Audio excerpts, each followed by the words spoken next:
और आप देख रहे हैं न्यूज़ 31 उत्तराखंड। डॉक्टर्स पर पथराव किए गए थे, फैमिली से भी नहीं मिल सकते, खुद की परवाह ना करते हुए तमाम तरह की परेशानियां आई। सफाई कर्मियों की अगर हम बात करें, बड़ी चुनौतीपूर्ण कार्य था। नमस्कार, मैं राखी और आप देख रहे हैं न्यूज़ 31 उत्तराखंड। और आज हमारे साथ इस खास बातचीत में मौजूद हैं डॉक्टर गुंजन आर्य, जिन्हें काफ़ी ज़्यादा अवार्ड भी मिल चुके हैं कोरोना के टाइम पे। अगर हम बात करें अवार्ड की, राष्ट्रीय समाज सेवा रत्न से भी इन्हें सम्मानित किया गया है, क्योंकि कोरोना का वक्त जो था वो ऐसा एक दौर था जो दौर ना आज से पहले कभी किसी ने देखा और ना ही उस दौर की कोई कल्पना आगे कर सकता है। लेकिन उस बीच जिस तरह से समाज की सेवा डॉक्टर आर्य ने की वो वाकई सराहनीय थी। और क्योंकि डॉक्टर्स को लोग भगवान का दूसरा रूप भी कहते हैं, और हम ये कहना यहाँ पर गलत नहीं होगा कि वाकई में डॉक्टर्स की भूमिका भगवान की भूमिका से भी बढ़कर यहाँ पर सामने आई है। क्योंकि कोरोना की बीमारी से जिस तरह से आज हमारे देश में कोरोना पर काबू पाया गया है, ये डॉक्टर्स के बिना कभी संभव ही नहीं था। और अगर हम कहें कि डॉक्टर्स ने इसमें अपना अहम भूमिका योगदान दिया है, कितने डॉक्टर्स ने कोरोना के मरीज़ों का इलाज करते वक्त अपनी जान से भी हाथ धो बैठे हैं। अगर बात करें कोरोना के मरीज़ों का इलाज करते करते, तो हम इसी बीच डॉक्टर आर्य से बात करेंगे। बहुत बहुत शुक्रिया मैम हमारे साथ इस बातचीत में जुड़ने के लिए। Hello, thank you to news 31। मैं बहुत शुक्रगुजार हूँ कि आप लोगों ने मुझे इस सम्मान से इस इंटरव्यू के लिए यहाँ पे आप लोग आए। मैं इस समय डिस्ट्रिक्ट हॉस्पिटल बागेश्वर में पोस्टेड हूँ and as a medical officer मैं वहाँ वर्क कर रही हूँ पिछले 3 सालों से। एंड कोरोना के दौरान हम लोग अपना लगातार 3 और 4 महीना जो भी हमारा रहा, दैट वाज वेरी टफ़। और उस वक्त मैं कोरोना में पोस्टेड थी। कोरोना हमारा वहाँ डिस्ट्रिक्ट हॉस्पिटल में एक अलग से ही हॉस्पिटल है जहाँ पे सिर्फ कोरोना मरीजों का ट्रीटमेंट होता है, तो वी वर पोस्टेड देयर। और उस पीरियड में हमारा ये था, we were day and night we were working there. तो हमारे पास ऐसा था कि हमें नहीं पता था कि कब सुबह हो रही है कब शाम हो रही है। एंड देयर वाज अबाउट 1400 मरीज़ हमारे पास थे एंड 1400 में से and we are really lucky कि 1300 are recovered and the 17 deaths were there. So we are lucky and yes, that was very we can say that is very pandemic situation because मैंने देखा है खुद कि मरीज़ किस तरह से उस समय किस तरह से वो लोग जूझते हैं। They are very tough situation. उनका वो जो सिचुएशन होता है कि यार आप फैमिली से भी नहीं मिल सकते हैं। We were feel that because we were there, हम लोग उनके साथ थे लगातार। ठीक है, तो दैट इज़ द सिचुएशन कि यार होता क्या है ना, family they are not with the family, वो सिर्फ हमारे साथ ही है तो हम ही उनकी फैमिली है। उन्हें जो कुछ कहना है वो सिर्फ हम ही से कहना होता था। तो दैट इज़ वेरी टफ। जो उन्होंने अपना उस टाइम पीरियड में डेथ और ये सब देखा है, that is also very tough. कितना चुनौतीपूर्ण समय था वो आपके लिए? It's very tough ma'am. Actually देखिए क्या है, हमने कभी नहीं सोचा था कि इतना ऐसा सिचुएशन आ जाएगा कि मास में ये सब ऐसे मास कैजुअलिटीज़ लाइक अ थिंग कि हमने क्या देखा है कि एक दिन में 100 मरीज़ भी आता है। ठीक है, तो 100 मरीज़ एक दिन का कोरोना का is very tough to deal. और उसके साथ उनकी फैमिली को डील करना इज़ वेरी टफ बिकॉज आप उससे मिल नहीं सकते, आप उन्हें देख नहीं सकते हैं। एंड मैंने ये देखा है कि जितने भी मरीज़ थे ना, उनमें से मोस्टली दे आर गोइंग, उनको जो अपनी कोरोना रिलेटेड प्रॉब्लम है वो तो है ही, लेकिन they are going to the depressions also. बहुत ज़्यादा वो लोग डिप्रेस हो जाते थे, जो उनको कंसोल करना बहुत मुश्किल होता था। भले ही वो रिकवर कर गए बट स्टिल मैंने देखा है कि they are going to very tough situations. Yes ma'am. तो मैम अभी तो फिलहाल क्योंकि कोरोना की दवाई आ चुकी है और टीकाकरण किया जा रहा है, तो इस टीकाकरण को क्योंकि कितने लोग हैं जो डरे हुए हैं इस वक्त नहीं करवाना चाहते हैं, तो उसको लेकर क्या आपकी तैयारियां हैं लोगों को जागरूक करने के लिए? देखिए, अभी जो हमारा वैक्सीनेशन आया है वो तो अभी देखिए हेल्थ लाइन वर्कर्स को, ठीक है, और फ्रंट लाइन वॉरियर्स को लग रहा है। आई हैव ऑल्सो टेकन, मैंने भी वो ले लिया है, लेकिन and it is totally safe. उसमें ऐसा कुछ नहीं है। सारे वैक्सीनेशन में हल्का फुल्का देखिए साइड इफ़ेक्ट्स होते हैं like fever, chills and all, तो उससे घबराने वाली कोई बात नहीं है। धीरे धीरे करके हम इसे फील्ड में भी उतारेंगे। 50 ईयर्स से अबव ये लगना है, ठीक है ना। प्रेग्नेंट लेडीज़ और लैक्टेटिंग वुमेंस को नहीं लगना है, 18 ईयर्स से कम को नहीं लगना है। तो धीरे धीरे हम अपना जो है इसको अपना फील्ड में भी लेकर आएंगे, लेकिन पहले जो लोग फ्रंट लाइन वर्कर्स हैं वो लोग इसे लगाएंगे and it is totally safe. इसमें कोई घबराने वाली ऐसी बात नहीं है, ठीक है। जो भी आगे वर्क के मैं कहना चाहती हूँ कि अगर 50 ईयर्स से अबव भी किसी को लग रहा है, किसी को कोमॉर्बिडिटीज़ हैं, तो वो श्योरली इसे लगाएं, ठीक है। धीरे धीरे करके बाकी 50 ईयर्स से अबव जब लग जाएगा, अभी तो गाइडलाइंस में यही है कि 50 ईयर्स से अबव, लेकिन धीरे धीरे धीरे करके बाकी लोगों को भी लगाया जाएगा, तो उससे घबराना नहीं है। You should have to take that, it is totally safe, because मैंने वो खुद लिया है, तो इसलिए मैं बता रही हूँ कि इट इज़ सेफ। मतलब ये तो वैसे भी, क्योंकि सारे जितने भी हमारे वर्कर्स हैं फ्रंट लाइन के, वो लोग भी खुद इस चीज़ को लगवा रहे हैं, और ये बहुत ही ज़्यादा अच्छी बात है, क्योंकि क्या है कि आप लोगों को एक मैसेज जा रहा है कि हम खुद उसे लगवा रहे हैं, तो आप लगवाइए, ये पूरी तरह से सेफ़ है। तो ये चीज़ भी लोगों को समझनी चाहिए कि हाँ, अगर हमारे जो अधिकारी हैं, जो डॉक्टर्स हैं, वो खुद अगर इस टीके को लगवा रहे हैं तो हमें भी लगवाना चाहिए। वी आर द एग्जांपल्स जी, आप हमें कुछ नहीं हुआ तो आपको भी कुछ नहीं होगा जी। एंड इफ इट हैपेंस तो हम लोग हैं पहले भी थे और अभी भी और हमेशा रहेंगे।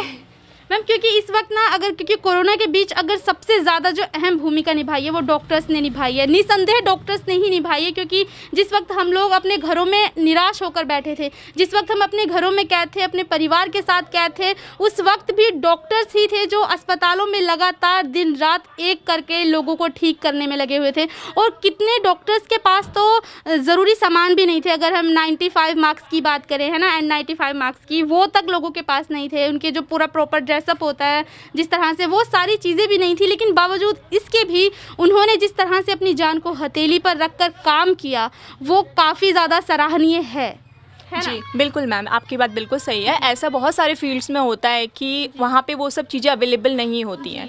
बिकॉज मैं अभी इसमें बागेश्वर में वर्क करी, तो वहाँ के बहुत सारे इंटीरियर्स जगह ऐसी होंगी जहाँ पे वो सब चीज़ें एकदम से अवेलेबल नहीं हो सकता है, बट स्टिल सारे डॉक्टर्स ने अपना बेस्ट दिया है, बिकॉज देखिए वो उनका कर्म है, they have to do that, वो उन्हें करना ही है। और वी आर लकी कि हमें ये मौका मिला कि हम जनता की सेवा कर सकते हैं, एंड हम बने ही इसीलिए हैं, and that is the field. अब हमें मौका मिला है कि अब हम वो कर रहे हैं। और वैसे भी हम, क्योंकि डॉक्टर्स को भगवान का रूप कहा जाता है, और वही जो रूप है भगवान का, वो अब सामने निकल कर आया। जिस तरह से डॉक्टर्स ने कोरोना के टाइम पे अपनी अहम भूमिका निभाई है, जिस तरह से लोगों को मौत के मुंह से खींच कर वो निकाल कर लाए हैं, ये काफ़ी ज़्यादा सराहनीय है। और भगवान हम उन्हें कह सकते हैं, जिस तरह से डॉक्टर्स को हमेशा से भगवान का रूप कहा जाता है, वो चीज़ अब कोरोना के टाइम में सामने से लोगों ने इस चीज़ को महसूस किया है, देखा है कि वाकई डॉक्टर्स ही हैं भगवान का रूप, है ना? जी मैम बिल्कुल, आपकी बात सही है। लोग कहते तो ज़रूर हैं कि भगवान का रूप है, और देखिए बहुत बड़ा ये टाइटल दिया जाता है। भगवान के बाद दूसरा टाइटल डॉक्टर को देना इज़ लाइक इट्स हमारे पे भी उतनी रिस्पॉन्सिबिलिटी बढ़ जाती है, लोगों की जिम्मेदारी, क्योंकि लोगों के जो भरोसा है वो आप पर जी दुगना हो बिल्कुल, जाता है। क्योंकि उनकी हम पे रिस्पॉन्सिबिलिटीज़ ऐसी हैं कि वो सिर्फ हमें ही देखते हैं कि हाँ यही है जो हमें बचा सकता है। और यही चीज़ हमने कोरोना में भी फील की थी। जो लोग बहुत ज़्यादा अपने टफ सिचुएशन से थे, वो हमें इस तरह से देखते थे कि बस यही हमें बचा सकते हैं, बिकॉज उनके साथ कोई नहीं था, कोई उम्मीद नहीं। एक ही उम्मीद है, डॉक्टर। कोरोना हो जाना, लोग क्या सोचते थे इज़ लाइक कि अब मैं नहीं बचूंगा, this is the only thing, कि उनको लगता था कि now I will go die.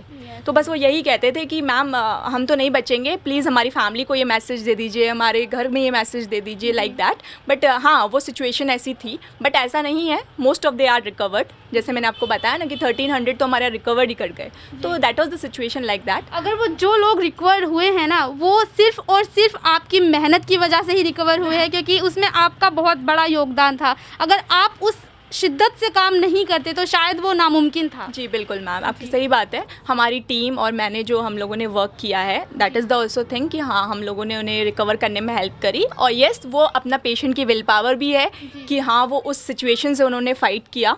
And yes, truly said that कि मरीज़ जो है ना, वो अपने आप में कोरोना वॉरियर है। We are also there, but लेकिन वो जो उसकी विल पावर है ना, जिससे वो आज ठीक हो पाया है, that is the also main thing मेरे अकॉर्डिंग। Yes ma'am. मैम, इसी के साथ बहुत बहुत बहुत अच्छा लगा आपसे बात करके, जिस तरह से आपने बताया कि मरीज़ों को किस तरह से आपने ट्रीट किया, किस तरह से ना सिर्फ आप एक डॉक्टर बल्कि उनके परिवार की तरह उनके साथ थे उस वक्त, उनके कंधे से कंधा मिलाकर उन्हें सहारा दे रही थी कि आप लड़िए और हम आपके साथ खड़े हैं। ये चीज़ काफ़ी ज़्यादा सराहनीय है और काफ़ी ज़्यादा अच्छी है, क्योंकि डॉक्टर्स ही भगवान का रूप है और डॉक्टर ही वो हैं जो इंसान को मौत के मुंह से वापस लेकर आ सकते हैं। यूँ कहें दूसरी ज़िंदगी आपने जिस तरह से लोगों को दी है वो काफ़ी ज़्यादा सराहनीय है। तो बहुत शुक्रिया आपका हमारे साथ इस खास बातचीत में जुड़ने के लिए। और वाकई में हम कह सकते हैं कि ये जो 26 जनवरी है, ये विशेष तौर पर हमारे कोरोना वॉरियर्स के लिए है, क्योंकि कोरोना वॉरियर्स अगर आज हमारे बीच नहीं होते या इन्होंने इतना कड़ी मेहनत ना की होती तो शायद जिस तरह से देश हमारा रिकवरी रेट जिस तरह से 90% से ऊपर हो गया है, शायद आज ये रिकवरी रेट इतना ऊपर ना जा चुका होता। मैं तहे दिल से आभार व्यक्त करती हूँ पूरे न्यूज़ 31 टीम की तरफ से मैम आपका, कि जिस तरह से आपने सराहनीय काम किया वो वाकई बहुत ज़्यादा अच्छा है और काबिल तारीफ़ है। आज हम जिन लोगों से बात करेंगे वो लोग वो हैं जो ना सिर्फ हमारे लिए बल्कि हमारे परिवार के लिए खुद की परवाह ना करते हुए दिन रात काम करते हैं, और कोरोना के वक्त में जिस तरह से उन्होंने अपने आप की परवाह ना करते हुए अपने परिवार की परवाह ना करते हुए हमारे लिए दिन रात काम किया, उन्हीं से हम बात करेंगे। और आज उन लोगों को लोग कोरोना वॉरियर्स के नाम से जानते हैं। इसी कड़ी में हमारे साथ बातचीत के लिए मौजूद हैं हल्द्वानी के CEO भूपेंद्र सिंह धोनी, जिनसे हम बात करेंगे कि कोरोना के टाइम में उन्हें क्या क्या चीज़ें फेस करनी पड़ी। नमस्कार सर, बहुत बहुत स्वागत है आपका हमारे चैनल में। थैंक यू, नमस्कार सर देखिए, जी कोरोना का जो टाइम हमारा, हम अगर देखें पिछले साल मार्च लास्ट से जी अब तक चल रहा है, तो बात सच है। शुरुआत में जब कोरोना में लॉकडाउन शुरू हुआ था तो तमाम तरह की परेशानियां आई थी। शुरू के दिनों में जी थोड़ा सा जनता को समझाना मुश्किल हो रहा था जी कि लॉकडाउन में आप लोग सोशल डिस्टेंसिंग का पालन करें, घरों में रहें। जी बहुत ज़्यादा हफ्ते 10 दिन या 15 दिन परेशानी आई थी। उसके बाद में एक अनुशासित तरीके से लॉकडाउन का पालन हो रहा था। सर, लोगों की तरफ से क्या आपको सहयोग मिल रहा था उस बीच? हाँ, मैं यही बता रहा हूँ कि जी। शुरुआत में थोड़ा परेशानी हुई थी, फिर सहयोग मिलना शुरू हुआ। 2-3 महीने बहुत अच्छा रहा। उसके बाद में थोड़ा सा फिर परेशानी आई, जी तो जो युवा लोग हैं वो थोड़ा सा परेशान करते थे। जी लगातार एक ह्यूमन बीइंग है, लगातार घर के अंदर जी कैद रहने की कंडीशन में दिक्कत होती होगी, जी, जी। लेकिन हमारी अपील पे वे लोग सहयोग करते थे। मतलब आपकी जो रिक्वेस्ट थी, जो आपकी अपील थी, उस बात को लोगों ने समझा और आपका पूरा सहयोग भी किया। हाँ, आप ये मानिए कि 80-90% ने बहुत सहयोग किया। पूरा टाइमिंग जो जिस दौरान लॉकडाउन में जब ढील दी गई उसी दौरान वे लोग निकलते भी थे, जी पूरा किया। 10-5% होते थे तो थोड़ा सा उनके खिलाफ हम लोग सख्ताई करते थे। संबंधित धाराओं में मुकदमे भी हम लोगों ने पंजीकृत कराए, जी और मैक्सिमम अगर आप कहें टोटल तो सहयोग किया। जी। अच्छा सर, अभी इस वक्त हल्द्वानी में अतिक्रमण हटाओ अभियान बहुत ज़ोरों शोरों से चला हुआ है, तो सर अतिक्रमण हटाओ अभियान को लेकर आपकी आगे की क्या तैयारियां हैं? देखिए, ये विभिन्न फेजेस में जो है अतिक्रमण, वैसे तो हमारे पुलिस एक्ट में हम लोग कार्रवाई करते रहते जी। हैं, और वर्तमान में भी चल रहा है। हमारे पुलिस एक्ट में हम लोग चालान करते हैं जो अतिक्रमण कर रहे हैं। जी इस संबंध में हम बहुत जल्द व्यापारी भाइयों के साथ एक मीटिंग भी करेंगे, जो हमारे बाज़ारों में अतिक्रमण हो रहा है उस चीज़ को लेकर के, और आने वाले समय में विभिन्न फेज़ों में हम लोग अतिक्रमण को हटाते रहेंगे। जी। मतलब आपकी तरफ से लगातार अतिक्रमण हटाओ को लेकर ज़ोरों शोरों से काम किया जा रहा है? हाँ जी, बिल्कुल जी। बिल्कुल किया जा रहा है, और भविष्य में भी करेंगे। भविष्य में भी करेंगे आप पूरी तरह से। सर, अभी एक और आपकी तरफ से मुहिम छिड़ी हुई है, सड़क सुरक्षा सप्ताह। सर, ये आप लोगों को क्या मैसेज देना चाहते हैं?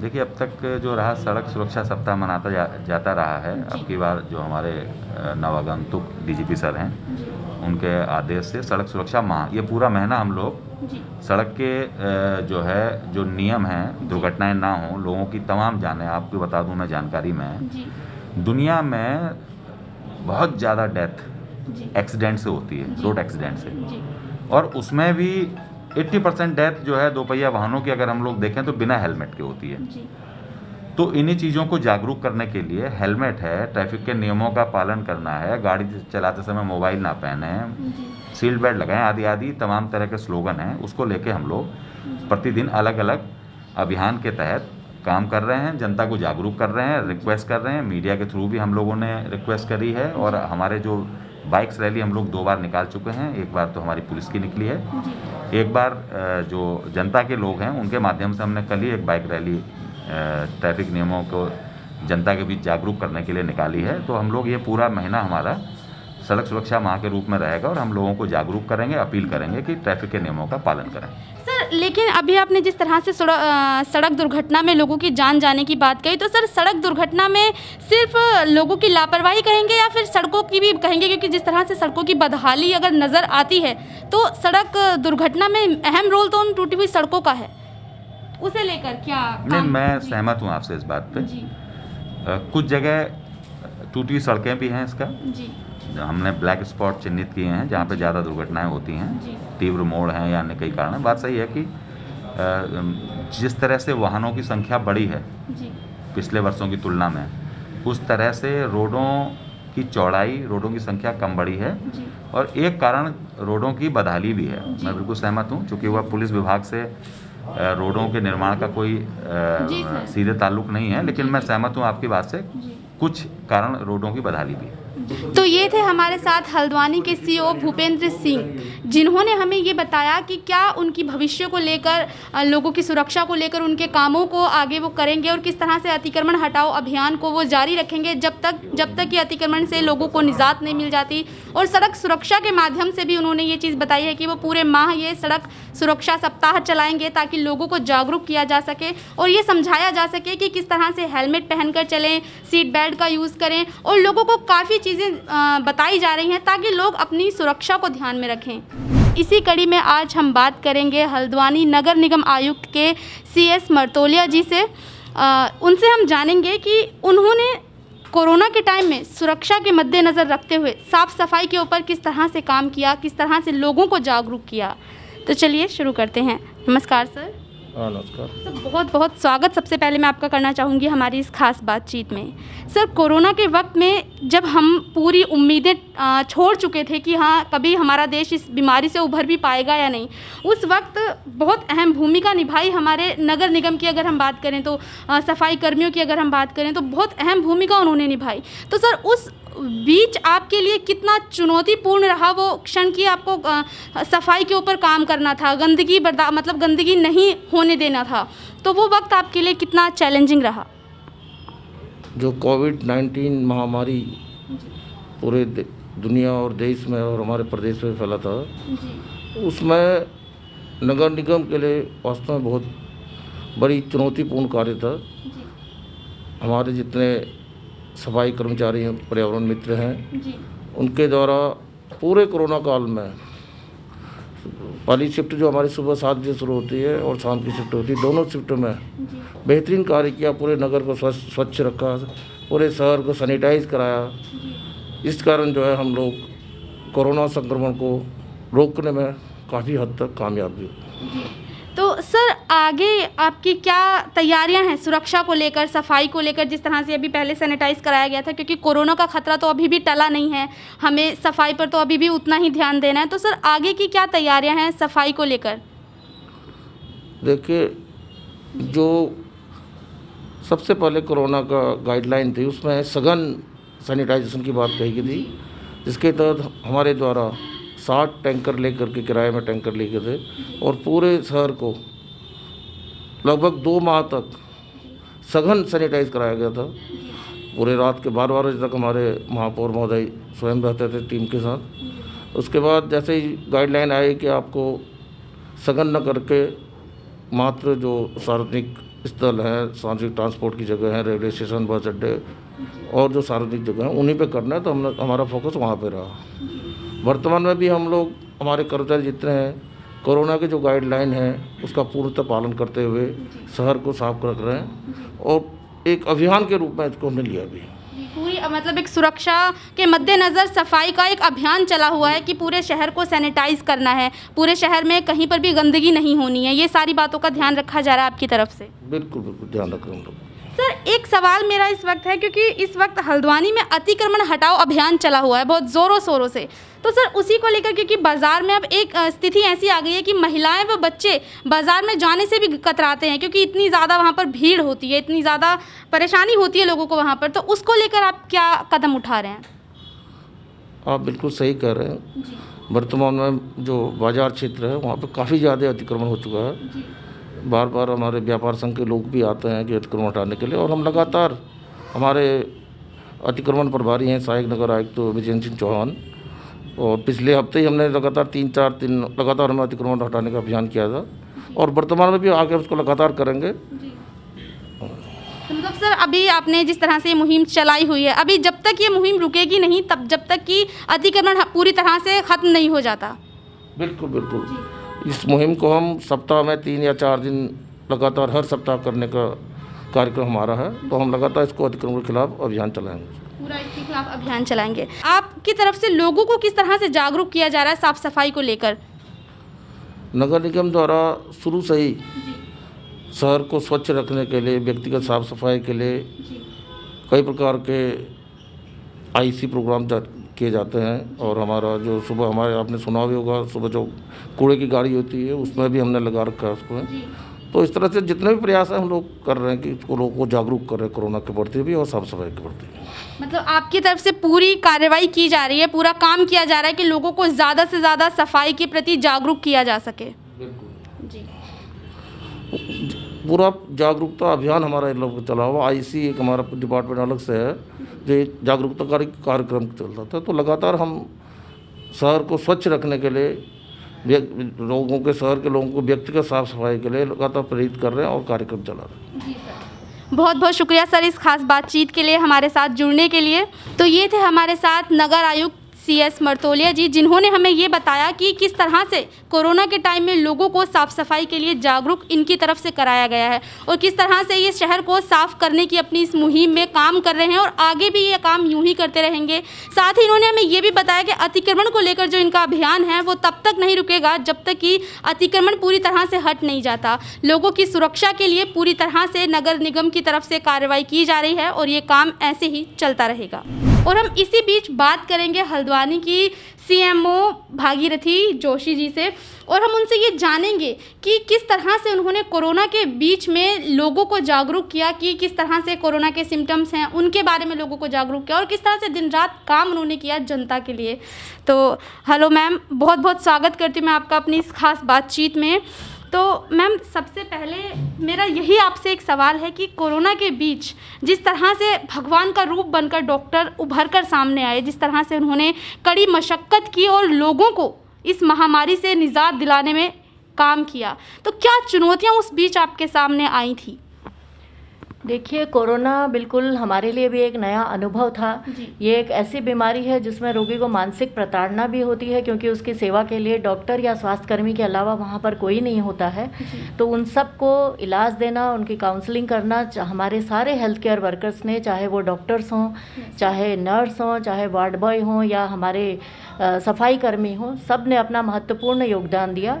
और इसके साथ साथ ही मैं शुक्रिया अदा करना चाहूँगी हमारे सारे फ्रंटलाइन वर्कर्स का भी, जिन्होंने कि आम जनता के बीच जाके उनको जागरूक किया। सारी हमारी BRT CRT की टीम्स थी, प्रशासन था, सभी लोगों ने मिलजुल कर इसको हमने काफ़ी कुछ नियंत्रित करने में सफलता हासिल करी है। जी, मतलब मैम एक तरह से, क्योंकि एक वक्त तो ऐसा भी आ गया था जिस वक्त लोगों की तरफ से डॉक्टर्स पर पथराव किए गए थे और अभद्र भाषा का भी प्रयोग किया गया था। हमारे साथ दिन रात हमारे लिए काम कर रहे थे, बावजूद इसके उनके साथ इस तरह का बिहेव किया जा रहा था और उसके बावजूद भी उन्होंने अपनी जो एक कह सकते हैं ना निस्वार्थ सेवा से मुंह नहीं मोड़ा, उसके बावजूद भी उन्होंने लगातार काम किया। तो क्या इस तरह की परेशानी कभी आपके सामने आई मैम?